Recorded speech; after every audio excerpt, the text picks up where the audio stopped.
Glenn, it is so good to see you on this again. And I want to get your take here. Is this as close to an admission of guilt as we're likely to get from Putin, or what are you seeing in this apology? Yeah, in all honesty, from Putin, I think this is the closest you're going to get to an apology as we've seen from anything he's done in the past. And of course, on this, sort of the Moscow two-step will be, well, hey, we wouldn't have shot at anything if we weren't being attacked by Ukraine. So this sort of redirection is one of the tactics. He's always played this way.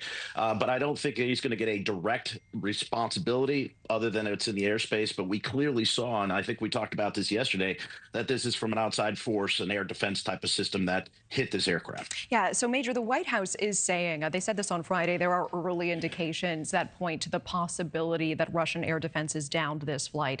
What do you think likely happened here? What evidence are you zeroing in on? Yeah, I'm pretty much 90% that they're there. I won't say 100%, right? But the biggest thing was that Ukraine was attacking this area with drones.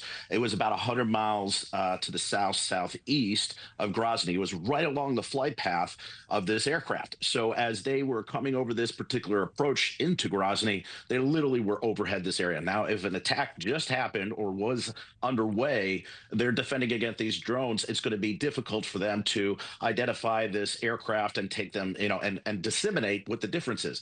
The reason why as well is that there's GPS jamming. So while they're out there trying to jam these drones, they're actually jamming communications of any vehicle, including aircraft and airliners, out in that space. So it's a difficult situation. I think it happened by accident, but that's what it really seems to be to me. And if the investigation does conclude that Russia brought that plane down, are there any repercussions, and what do you expect to hear from Putin then? I don't think we're going to hear much, as we saw with the Malaysian Airlines shoot down, unfortunately, some years ago. There's still, to my understanding, have not taken any kind of responsibility for it, even though it occurred. And I think that there may be personal things that people can go after, lawsuits and so forth. But at that point, that's where you can get into sanctions if countries or the UN wants to do things like this, if it's absolutely proven that this occurred, and much different if it was intentional, of course. But those are the things that I think that normal citizens could do against Russia, but it's going to be tough against Putin. I'm not sure if they're going to get anywhere. And very quickly, I want to get your insight with your background. You say that these two pilots, their actions were nothing short of heroic, and that many more people could have died. We are looking at that horrific clip over and over again, at that moment of impact. What are you seeing? What do you think that they did right facing a circumstance like that?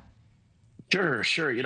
As a military pilot, they put us in simulations to recreate the most horrific things on an aircraft. And I'm thinking of losing hydraulics and control, which is what this looked like it did. It looks like they lost hydraulic fuel, fluids and systems over time.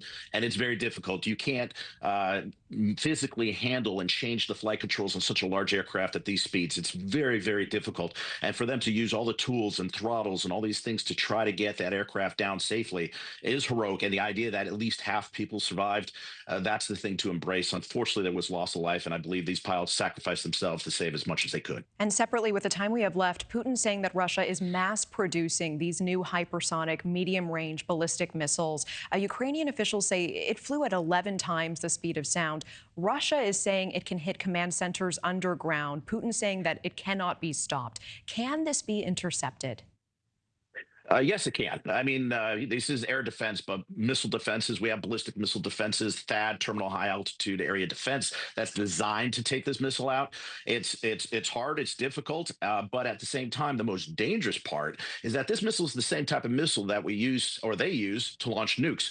And the misidentification that they're launching a conventional weapon on a nuclear-capable missile, it was the dangerous thing that announces to the world that this could be a nuclear missile, not a conventional missile. And that's something I hope President Trump is looking at and realizes that we don't do it as well. We walked away from a program like that years ago, and I hope that he watches your show and doesn't get into this craziness. That is deeply concerning, and always appreciate the context, the analysis. Major Glenn Ignazio, thank you so much. Absolutely. Take care, Natasha. Happy New Year. Happy New Year.